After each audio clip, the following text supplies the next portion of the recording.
to Indonesia, and I think he's very happy.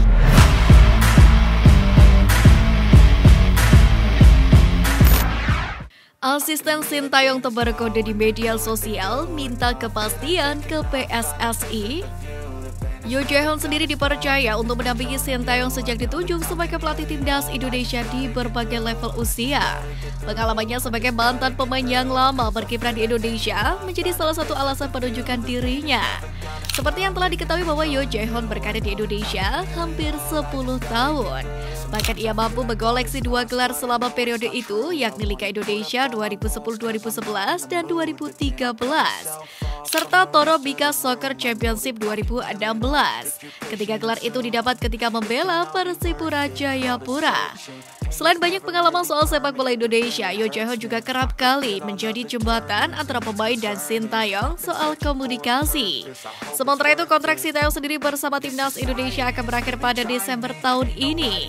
Namun, hingga sekarang PSSI belum menunjukkan gerak-gerik ingin untuk memperpanjang kontrak tersebut.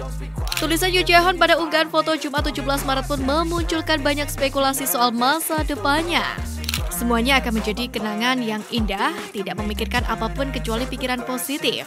Hanya sedikit lebih sabar dan mencoba, tulis Yoo Jae-hoon di Instagram. Sebaliknya, jika tidak ada halangan, Yoo Jae-hoon dalam waktu dekat akan menemani timnas Indonesia menjalani FIFA Matchday menghadapi Burundi. Menurut jadwal, laga itu akan digelar pada 25 dan 28 Maret 2023 mendatang. Setelah itu, ia akan kembali disibukkan bersama timnas U20 Indonesia yang akan mentas di Piala Dunia U20 2023. Selama hampir 4 tahun, Yoo Jae-hoon memang belum mampu mempersembahkan gelar di level usia manapun. Namun, ia berjasa usai mampu menghantarkan timnas Indonesia lolos ke Piala Asia 2024 usai sempat absen selama 15 tahun. Ketok palu pemain naturalisasi, dilema Justin Hubner. Proses naturalisasi 3 pemain untuk timnas U20 Indonesia sudah di depan mata. Prosesnya dipastikan bakal dimulai pada Senin 20 Maret mendatang. Dalam hal ini, Justin Hubner, Ivar Jenner, dan Rafael Struijk akan mulai jalani proses naturalisasi di DPR RI. Hal ini diungkapkan langsung oleh Hasani Abdul Ghani melalui Instagram resminya pada Sabtu kemarin. Semoga sidang DPR 20 Maret dengan pemain diaspora, Ivar Jenner, Justin Hubner, dan Rafael Struijk berjalan lancar, tulis Hasani Abdul Ghani dalam Instagram resminya. Dengan begini bisa dipastikan ini akan menjadi kabar baik untuk timnas U20 Indonesia. Sebab Sintayong mengharapkan 3 pemain tersebut bisa menambah kekuatan skuad Garuda Nusantara. Apalagi timnas U20 Indonesia bakal tampil di Piala Dunia U20 2023. Bahkan Ivar Jenner hingga Rafael sudah masuk dalam daftar pemain yang dipanggil Sintayong pada 20 Maret. Namun ada satu hal yang menarik di mana pemain keturunan Justin Hubner mendapatkan 2 panggilan di waktu bersamaan, yakni dari timnas Indonesia U20 serta tim muda Belanda. Tentunya pemanggilan itu membuat bingung, apakah Justin Hubner akan membela timnas Indonesia U20 atau ia bakal bermain untuk Belanda. Menarik disaksikan bagaimana pilihan Justin Hubner. 12 pemain Persija dipanggil ke timnas, PSSI ajak duduk bersama. Polemik terkait pemanggilan pemain ke timnas Indonesia dan botroknya jadwal Liga 1 2022-2023 membuat salah satu tim yakni Persija Jakarta merasa dirugikan. Pasalnya sebanyak 12 pemain dipanggil ke timnas Indonesia.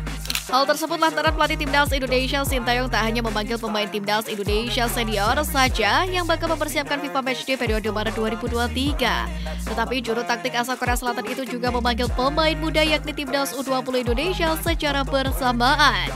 Dengan begitu, pemain Persija Jakarta yang dipanggil ke timnas Indonesia pun tak hanya dalam hitungan jari saja. Situasi ini tentu saja membuat manajemen dan pelatih Persija pusing, karena saat pemain dipanggil ke timnas Indonesia, kompetisi Liga 1 musim ini tetap berlanjut.